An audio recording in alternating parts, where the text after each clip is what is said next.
Live. We're is it live yet? Okay, live. We're in San Francisco. Yeah, we're in. See, Golden Gate Bridge. Well, that's the city of San Francisco. I'm in my daughter's house, and we love San Francisco. Yes.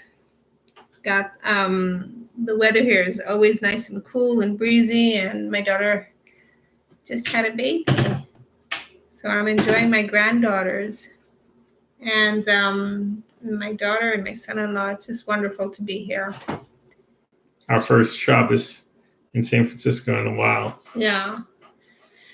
So we're going to talk about Parshas Vayeira and what happens when your higher self appears to you. How does that happen? And, how do you absorb that? And why,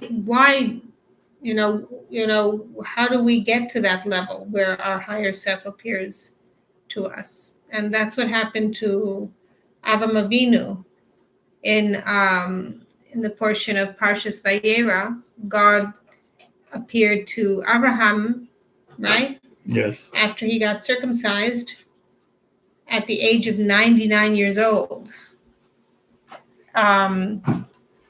So there's a famous story that one of the sages asked his father, how come Abraham had, God appeared to him, but he doesn't appear to me? He cried to his dad, and he was a small young child. And basically, his father answered him, when you decide at the age of 99 years old to circumcise yourself, then God will appear to you as well. And there's a lot of deep meanings to that. So my understanding and my take on it is that when a person, like Avram Avinu, who has basically his entire life lived his life to find truth and serve truth, which is understanding that there's just one God and that everything in the world is connected by this one God, and to bring people to this understanding. And after toiling his entire life and being tested one time after the other, it says Abraham actually had 10 different tests, which is connected to the 10 attributes of his soul to, unveil the higher self. We go through these, you can call them tests, you can call them challenges, or you can call them layers of revelation within the self, that in your lifetime you meet up with different reflections or shadows of yourself that you meet up with, whether it's within people or situations or whatever. And according to the Torah, it was called the 10 tests that Abraham had. And the last one was for him at the age of 99 to go and circumcise himself. Now you could think for a second, well, here he's, bringing people to learn about God. And if this old man decides at 99 to circumcise himself, some people might look at him like he's lost it, and he why is Hashem asking him to do this? His goal is to bring people to Hashem and promote monotheism and bring people to know Hashem.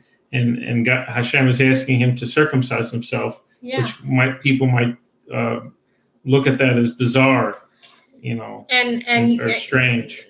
Like you don't want to rock the boat kind of thing. Like, you might lose some of your supporters when you're being challenged to do something that is now new and different.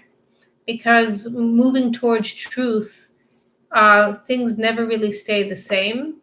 It's almost like Na'aseh v'nishma, like when Hashem gives us a command, even though we might not understand the reasoning behind the command, we should do it rather than understand it. We could do it first, even if we don't understand it, and then later on we could try to understand it.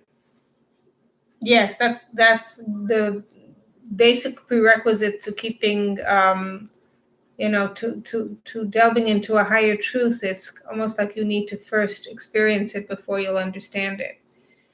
But in any case, he was really being tested at that point because he could lose a lot of his supporters and may even push away more people that may be interested in learning more about that one God that he's discovered. But yet he was willing to take the plunge and yet, delve further into it. And for those of you that kind of have a hard time understanding the whole idea of circumcision, let's talk about that a little Almost bit. like Hashem is telling us to circumcise the male organ, and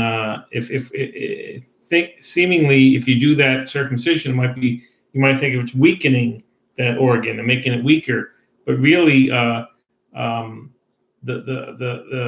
thing that when Abraham was able to conceive his son after the circumcision, it showed that even though it was weaker, it was still able to function and be fertile and give off offspring, even though after the circumcision.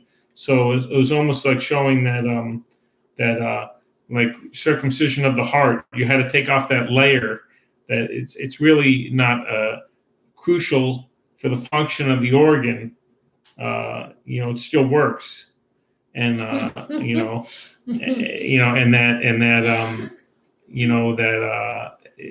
circumcision of the heart to take off that outer layer of yourself, to get to know yourself, to go to your true self.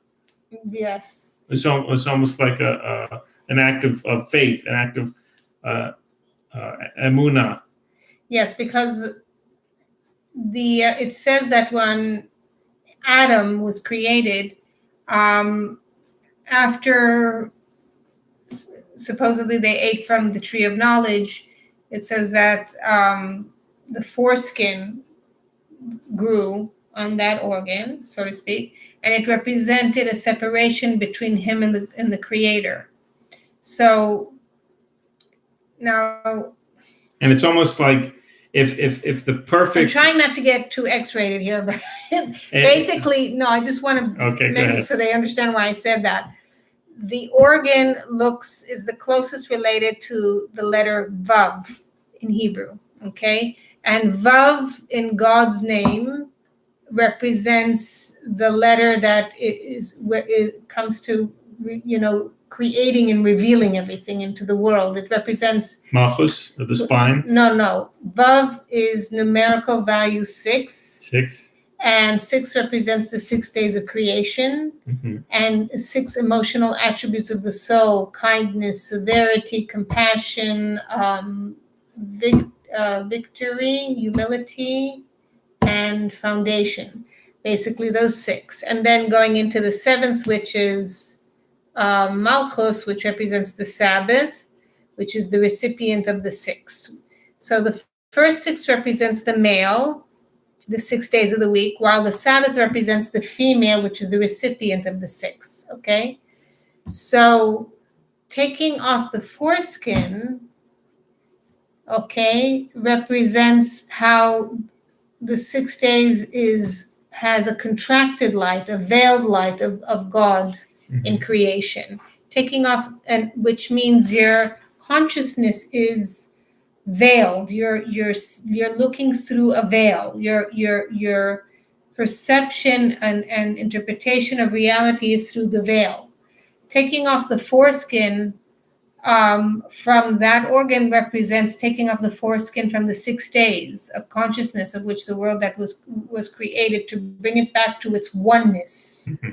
Okay, so it says that the act of doing the circumcision has an actual metaphysical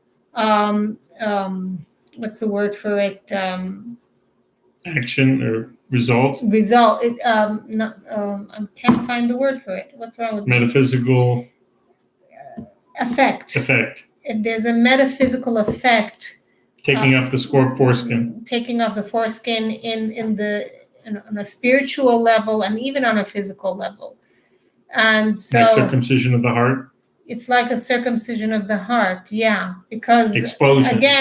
the vav, the six, that organ that has the shape of a vav, which is a line, which is six, represents the six emotional attributes, which represents the heart, which expresses emotions. Okay, so it's all connected. This whole idea of basically when a person has all their emotions that are being expressed with anger and fear and all those lower, denser vibrations.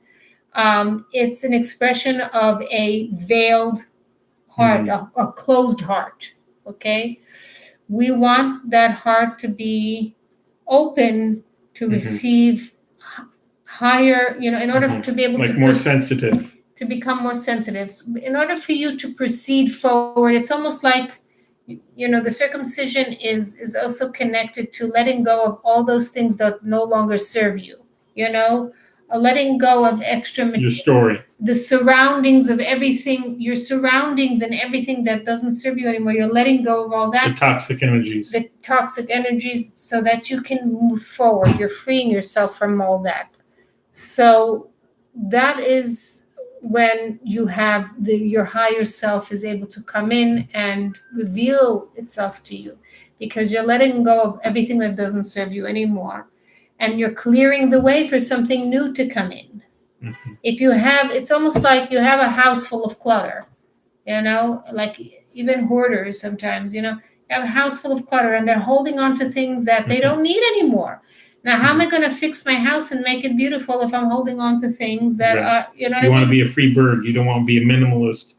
If you think too much is holding you back, if you have too much stuff. Yeah. So circumcision takes on many, it may seem very strange to an outsider, but it does have a very deep spiritual meaning and does have a metaphysical effect.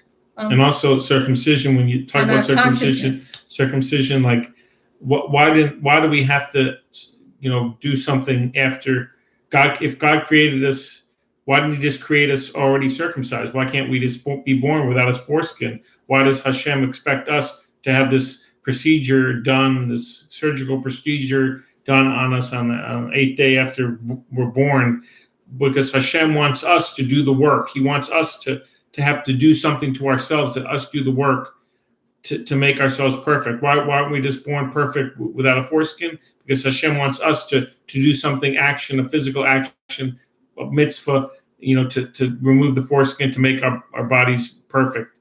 So it's like the Dira B'Tachtonim. Hashem wants us to do some action. He wants us to put in the work in order to make the world down here in the lower world a Dira B'Tachtonim, a place of that God can reveal his dwelling place in this world. So circumcision is done not traditionally, halachically, according to Jewish law, on the 8th day of after the baby's born, on the 8th day, unless he's jaundiced or whatever. Of course, they make sure that he's okay, not jaundiced, but it's done on the 8th day. And the reason being is because nature goes in cycles of 7, right?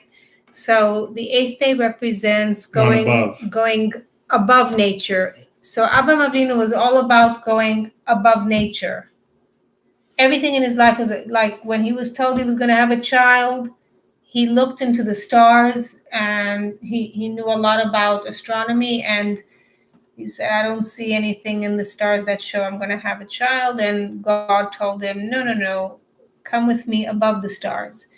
So he was all about, him and his children were all about, and he was Avraham, which means a father of all nations. And it said he was all about bringing. No, I'm just giving. Let me just get this point. He was all about bringing that level of manifestation of reality above nature, beyond the law, the natural law of order, and breaking through. So the 8th day represents above the natural law of order, to bring something new into the creation. And that's what we're here to do, bring something new, not to just there was a lot of people who like to go to.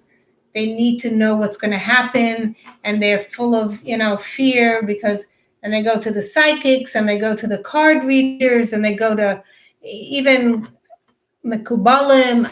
Not chas v'shalom to put anybody down, but Mekubalim are very well respected and everything, and I'm sure those who are able to see things also things, but we're not here to be trying to predict our futures. We're here to every moment things are changing now so drastically. It's not like it used to be. So you have the not only the opportunity, but you have the responsibility and the privilege to be able to co-create with God at every moment and bring in that change, and not just to hold on to what was pre-existing. I don't even know if we can access anymore what was pre-existing, because the world has transitioned so in a way that it's never been there before in this situation. Because before, everything just kept being regurgitated. The past, the future, the present kept being regurgitated. And that cycle kept going on, and slight transitions. But now that's like a whole new creation. Mm-hmm. So it's like you gotta let go, circumcise, even those psychic readings and those, all those. Stop trying to figure. Just think good. It will be good. Feel the divine, providence and everything. Plan with all good intentions, and you'll see the fruits of your labor. Do the work, like Nathan is saying. We have to do the work and stop trying to look for easy way out. And also, I was going to say that, like Bati was saying, that Abraham stood for going above and beyond, like how the Rebbe said, don't be satisfied with what your current state of what you're doing. Go above and beyond. Abraham was about going one step above his nature, and stepping above nature. But what made Abraham so great? Who was the ultimate Jew? We look to our forefathers. Each one of them has this that we can look up to, something we can look up to. And Abraham, like Moshe, had something we can look up to versus Abraham and versus the other forefathers. But what was so special about Moshe, Abraham, was he was a ger. He who was the Jew before Abraham? Abraham was the father of the Judaism, a pioneer in this monotheism. He broke his father's idols and everything. So really, the ger, we think of the ger as a convert, but really, the Jew is from a nation of converts. The first Jew, Abraham, was a ger, was a convert. That's a good point. Right? Yeah, because we all like to have. What makes the ger so holy, was so special, as part of the nation? We come from Abraham. Because they're choosing. They're choosing to live this way of life. They are choosing from a place of. If you're born into it, you're just born a Jew. You're automatically a Jew. No matter what you do, you're a Jew. It's not like you can renounce your faith. But if you're a ger, you're choosing this lifestyle. You're choosing this way of life, which we try to convince them not to do, and it's very hard to do. It's not something we encourage, but they're choosing it. So that it's almost like the neshama was born into it, like yes. Abraham. Mm-hmm. Mm-hmm. Mm-hmm. So we're all really converts. We're all really converts, all of us. Yes. And we should never forget, never ever look down, God forbid, on a ger, and we should welcome them and make them feel, loved and cherished, and it's a good point. So anything else we want to add to? Well, we've only got 20 minutes. This is our first so far San Francisco video, and we said we were going to do the Donna Eden exercises before our video, but we didn't do it this time. Did we? Yeah, we made a hachlata. We were going to do Donna Eden exercises before the video. Oh, I forgot. Yes. But we were so anxious to do the video, we forgot. I forgot. Yes. Yeah, But we do them every morning. we're trying this new energy medicine, and it's fascinating. I found this lady named Donna Eden who basically healed herself, and through working through her meridians, the 12 meridians in the body, and using her hands and doing different things. The chakras and the meridians and the acupressure points and Well, all these different energy points of the body. She gives you like 5-6 easy 5-minute morning routine. 5-minute routine in the morning, and it's so easy. And we noticed that we've been feeling quite different since we started doing it. And you could heal yourself. You don't need any pills or doctors or. No, I wouldn't go that far. But I mean, we haven't explored it that far yet. But she claims that she had healed herself and many, many, many others. Right. But again, with all these things, that I've come across, and I've come across a lot of different modalities of healing. I think it's very unique to each person. I don't know if everything works for everyone. But a lot of it is your belief. Like we were going to make a video about healing and how to put out of your mind all of the different diagnosis that the doctor would give you and turn it over. How like the Rebbe, someone was diagnosed with liver problems, and he gave him some mashka, he told him to drink, and just the belief that the Rebbe gave him this drink, even though how can you tell me to drink when the doctor says that my liver is all diseased, but that cured him of his liver problems. We were going to talk about the placebo effect. Just turning it over. That beyond anything that we do or use, it's the belief that really creates the cure, more than anything else. I don't care what it is, because you can have two people sitting in the room with the same exact illness of whatever it is, and they'll use the same remedy or do some kind of healing thing, and one will have one reaction while the other one doesn't have any reaction at all. I think it really has to do with belief, which brings me back to the circumcision of the heart, which is the ability to be sensitive to it. I feel that if people have emotional blockages, which is what they describe as the foreskin, around the heart, it's described as a spiritual foreskin. So you have all these emotional blockages, or things that have traumas or different things that created certain kind of beliefs in you that basically desensitized you because you don't want to feel the pain. And because you don't want to feel the pain, you block yourself from that memory. You block yourself. You don't face it. You block yourself, but then you create like this wall around your heart, and it kind of it serves the purpose of protecting you from getting hurt, but at the same time, it's not allowing you to really experience life your full potential into its fullest. It's blocking you from so it's like you need to circumcise that in order for you to be sensitive to the healing that you can get, because I don't care what kind of healing method you're using, if that person has emotional blockages, it's just not going to hit home unless it's that powerful, But I mean, I'm not going to say never, but that's why. So that's great because we kind of like tied it in. We tied it in the healing and the placebo Mm-hmm. effect with the Parsha, Vayeira, and the circumcision, Abraham. Because it's very freeing when you finish a cycle of 7, it's like you've reached a certain plateau. Him doing circumcision at 99 years old after he's done that work of finding God and truth all his life, he kind of reached a plateau, right?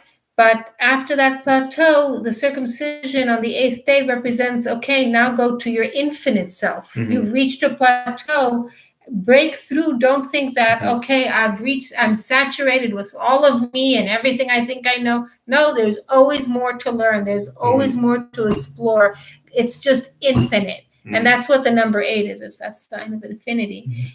I mean, you just have to know there's no limit of how much you think there's out there to learn and to know and to serve in the world. I mean, the world is rich with opportunities for us. So live life to the fullest. One other thing I wanted to say that's part of this Parsha was also the faith that Abraham had when he went to sacrifice his most loved son, Isaac.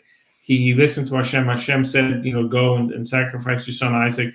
But at the last moment, he didn't listen to that voice. That voice was inside of him. And he didn't listen to that voice. We're not supposed to sacrifice our son. We're not supposed to have this horrible Mesiras Nefesh and do this. Don't say horrible. Of sacrificing our son to have this, because before Abraham, it was common in religious practice. Some other religions is they would have human sacrifice, whatever. But he didn't listen. The miracle was that he didn't listen to that voice telling him to sacrifice his son, and he turned around and so it's almost like a lot of times you were talking about how you have this psychiatric patients and they hear voices or something telling them to do something bad, but you have to, how do you get them to turn around and not listen to that voice to do something bad, to, chas v'shalom, do something? Well, I tell them, well, what if somebody told you to go and, I don't know, do something horrendous like jump from the roof? Somebody came and told you to do that. Would you do that? No. Well, how is that different from the voice in your head? What makes you think that that's the voice of God? That's just your own thoughts talking to you. That's only a veiled consciousness of you feeling like you don't deserve to be here. You're talking to yourself, telling yourself those things. Hashem wouldn't tell you to do something like that. So, you have to unveil the pain. You have to unveil, that and allow yourself to go deeper within, because in God's truth, God is we're all one, we're all learning, and God is all about, love and coming back. He wants us to return back to source. He wants us to come back to who we really are. And all this feeling of separation from him is something that we chose within ourselves because we're afraid. We think we're not worthy. We're not, worthy to be within the presence of God, his light, or whatever you want to call it, but we're simply, Hashem just put us in this world to learn and to grow. So it's not about, holding on to the guilt and the shame and everything. It's about learning and moving onward with it, So that's a good point also. Yes. To unveil those because even in the spiritual worlds, there's many, many, many layers and levels of spiritual worlds. And just because you're having a revelation, it doesn't necessarily mean that you are hearing God. And that's why in Judaism specifically, the Torah is very, very specific about, when somebody comes and prophesizes, how do you know that it's a real prophecy? Because he could be hearing voices, and the voices may not necessarily. Right. It's like self-harm. Hashem wouldn't tell us to hurt ourselves. He doesn't want us to hurt ourselves. The self-harm that you see with a lot of. No, but that's what we also have 10 commandments. Right. We have the 7 Noachide laws.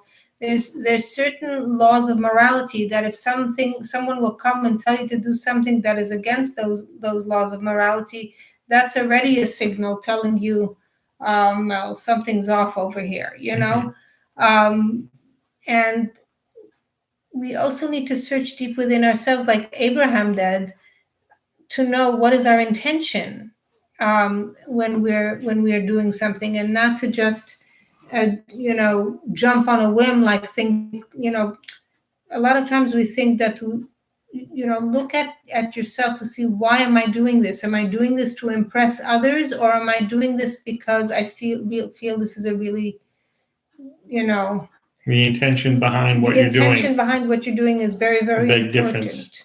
And there's also codes of morality that we have to follow, because you can't just flip out and go out on your own tangent. You have to know that there's a world around you, and It's on Shabbos. You could break the Shabbos in order. It's a mitzvah to take care of yourself. So if there's some kind of health issue you have, it's okay to break the Shabbos in order to take care of yourself, the health issue or something. Right? Yeah, there's always there's that story that the baby, the mother needed milk for the baby or something, so the Rebbe went on Yom Kippur and he went to the woman's house and he chopped the wood or something to heat up the milk for the woman. He did it himself. He didn't even have one of his chassids do it. He went to the woman's house and chopped the wood and put. So obviously the Rebbe and he broke Yom Kippur. Not the Rebbe, not the Lubavitcher, but right. I forget if I think it was the Baal Shem Tov. Baal Shem Tov. But obviously he was not concerned about how his Hasidim are going to look at him. His Saving intention was to make sure that this woman was okay. He was trying to save a life. So we should always look at, what's our intention when the bigger picture. Look at the bigger picture. And again, that is when our heart is circumcised and we are sensitive. We can't get so caught up in the halacha that we are blinded by the just all these laws and rules and regulations and lose sight of the bigger picture of It's a thin line. Mm-hmm. It's a thin line, because halacha is so crucial. I learned last week how crucial halacha is. Halacha means Jewish laws. So basically, it's very important to follow the halacha. The laws are the conduit of drawing the infinite light into the finite vessel. So it's literally what's holding up the glue that holds the world to exist. Mm-hmm. Literally. So that's not a joke, and I will tell you that I can feel the difference before and after.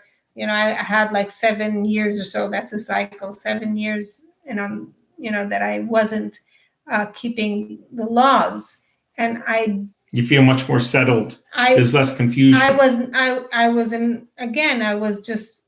I didn't feel grounded. I felt like anything can take Forces advantage. Can take over, yeah. And I just felt almost like vulnerable. I felt this vulnerability. And now, even after I got married, because my mother always used to say, once you get married, then you're settled. Even after I got married, I didn't have that. It was much better, but only when we took upon us the laws, to keep the laws, then I felt like this protection, almost like protection. More than protection, just this grounding, this strength. It's almost like your neshama, your soul. Like this a force field that I like. Impenetrable. I like, that's it. I can't explain it. It's almost like your soul yearns for these rules, these regulations. Once you've tasted what it's like to be kosher, you can't eat non-kosher because your soul, your nefesh. You don't want to compromise the connection you have now. To bring down the light, you need to have that purity. Right. Like we were going in the airport, and for him, it's really brand new. So, he's like, can't I just get this or that? And I said, well, you can, but next time we got to remember to call Delta to order a kosher meal on Delta. If we're flying El Al, that everything's kosher, but Delta, you have to order a kosher meal. Yeah. I was like, you can eat, but I said, I know what it feels like when I eat something not kosher. I can feel the difference spiritually. I'm that, I said, I don't want it. I prefer to feel that strength and that connection. So it's like, thanks, but no thanks, Right. Okay, what do we got? We got 34 minutes. Over 34 minutes. Are we good to Zion now? We're good? Okay, yeah, we're good. So God bless you all, yes. To all who's watching. Peace, shalom. Peace, and enjoy the revelation. Yes. May you be inspired, and until next Motzei Shabbos.